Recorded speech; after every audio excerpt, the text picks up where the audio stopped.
Abstract for breast cancer classification using machine learning techniques. Breast cancer remains one of the most prevalent diseases among women globally. During their life, among 8% of women are diagnosed with breast cancer after lung cancer. Breast cancer is the second popular cause of death in both developed and undeveloped worlds.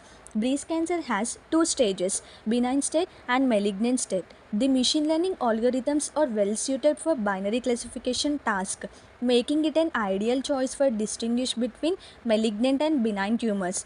In this project, we propose a machine learning approach utilizing support vector machines algorithms for the detection of breast cancer. They are also used for classification, regression, and also outlier detection. Overall, this project aims to develop a reliable and accurate machine learning model using SVM algorithm for the early detection of breast cancer. The ultimate goal is to create a reliable tool that can assist healthcare professionals in diagnosing breast cancer more efficiently, leading to timely interventions and improved patients' care.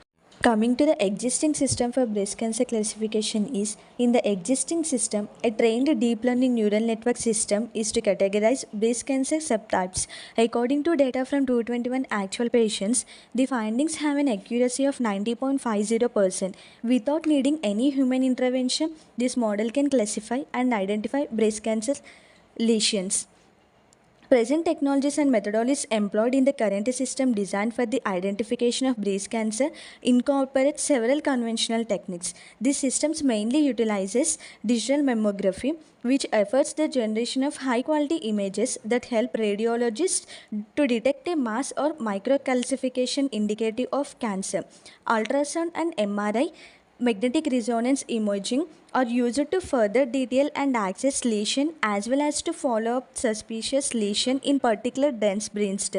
Biopsy still remains important for diagnosis and determining the stage of diseases, as tools in digital pathology use various methods to analyze tissue samples in order to detect malignant cells. The combination of clinical data such as genetics and risk factors helps to increase the diagnostic efficiency, while constant technologies development and cooperation between various organizations in the context of shared research work enable to develop more efficient and detection system. This is the overall existing system for this breast cancer classification.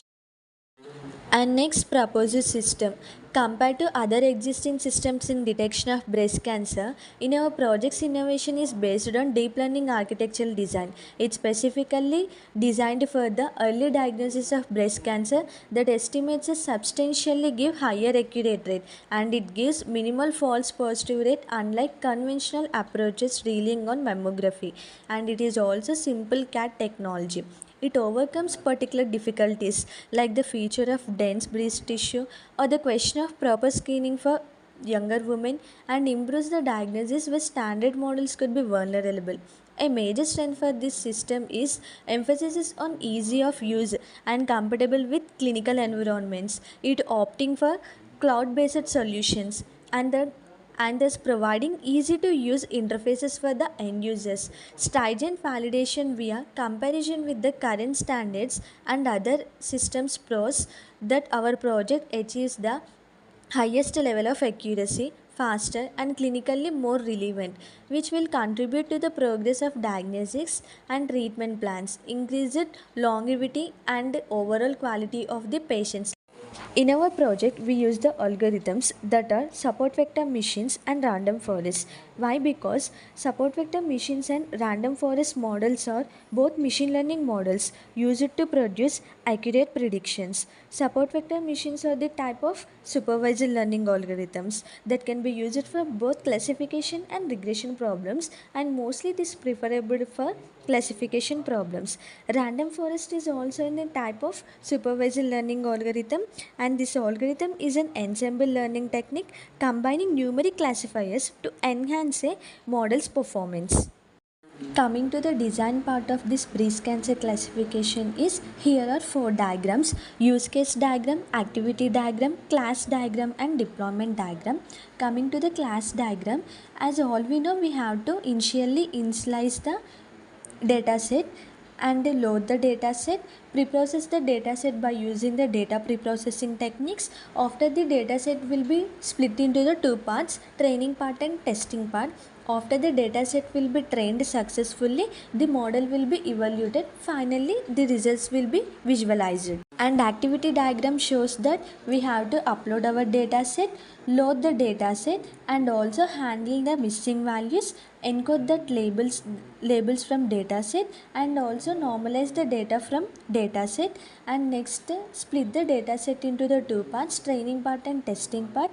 The dataset will be trained from SVM and also random forest. After training successfully, the dataset will be evaluated and it will generate the confusion matrix. After generating the confusion matrix, the results will be visualized in activity diagram.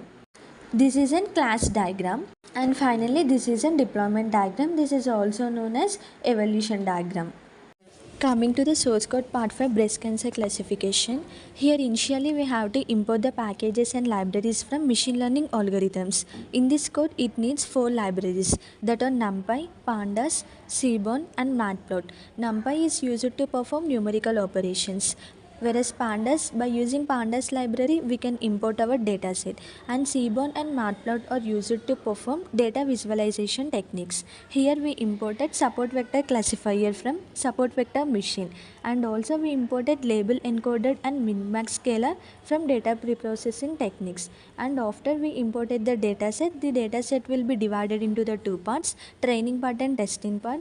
That's why here we imported train test split from model selection, and we have to predict our dataset by using metrics. So we imported confusion matrix and accuracy score from metrics, and finally we imported random forest classifier from ensemble techniques. And next, loading the dataset.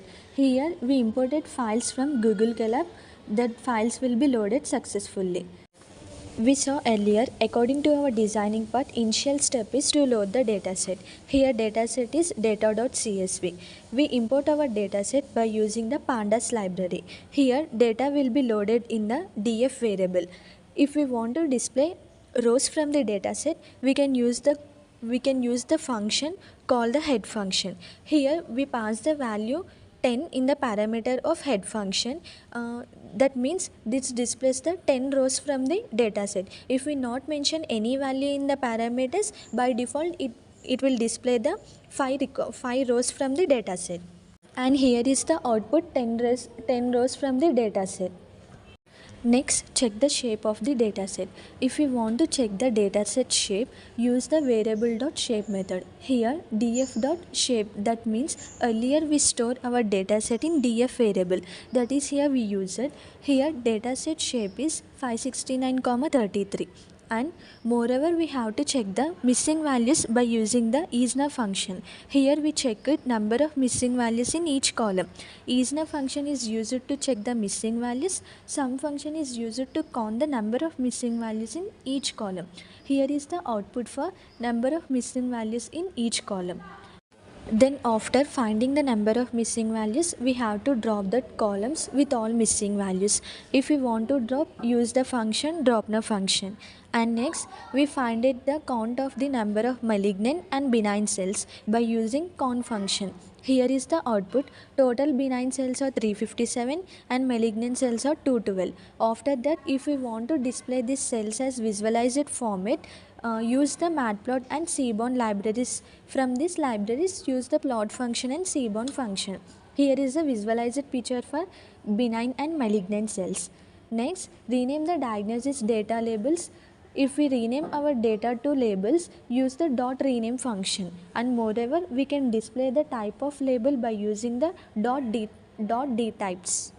Next, here we defined a dependent variable that needs to be predicted. Here predicted labels are benign state and malignant state. And next, encoding categorical data from text to benign state and malignant state to integers 0 and 1. If we want to encode our categorical data to numerical, use the label encoder function. Here the malignant state equal to 1, benign state equal to 0. After that, we define the independent variables drop label, ID and normalized other data. And next, we normalized values here that will help us to bring them into similar range. After that, our data set will be split into two categories, training part and testing part. That's why we initialized here xtrain, xtest, ytrain, ytest with train test split function, and we initialize test size initially 0.25 and next random state equal to 42, and finally we printed here shape of the training data and shape of the testing data. Here is we initialized the SVM model by using SPC function and fit the model with xtrain and ytrain. After that, to predict the test set results, use the dot predict function with independent variable test. Then we predict the training independent variable. After predicting testing and training results, we have to evaluate our SVM model with dependent variables. Here is the output of SVM model. Test accuracy is 98.60%, SVM model train accuracy is 97.89%, and SVM model accuracy is 98.60%. Then we have to import confusion matrix from metrics for SVM model. This explanation is for SVM model. Then we go for random forest. In random forest classifier, initial step is we have to initialize the random forest classifier with some number of estimators. Here we initialized n estimators are 100, random state initial stage is 42. Then fit that model with dependent variables of training and testing part. And moreover, we have to predict the test set results with testing part of independent variables and training part of independent variables. After that, we have to evaluate that random forest model with accuracy score of dependent variable. Here is the output for random forest test accuracy. Then confusion matrix for random forest model with independent train and test set variables. And next, plotting accuracy comparison models that are support vector machines and random forests are stored in models variables. And also we predicted accuracy for support vector machines and random forests. Then we have to plot them by using figure function, bar function, and here x label is models and y label is accuracy. Here is the graphical accuracy comparison of different models with support vector machine and random forest. Here we mention different test cases with different inputs. And finally, coming to the conclusion of our project is we designed and tested SVM and random forest models to classify breast cancer samples. Support vector machines achieved 97% accuracy while random forest reached 96.5% accuracy. Both models performed well and their effectiveness can be enhanced with hyperparameter tuning and exploring more algorithms, demonstrating the potential of machine learning in healthcare diagnosis. Thank you.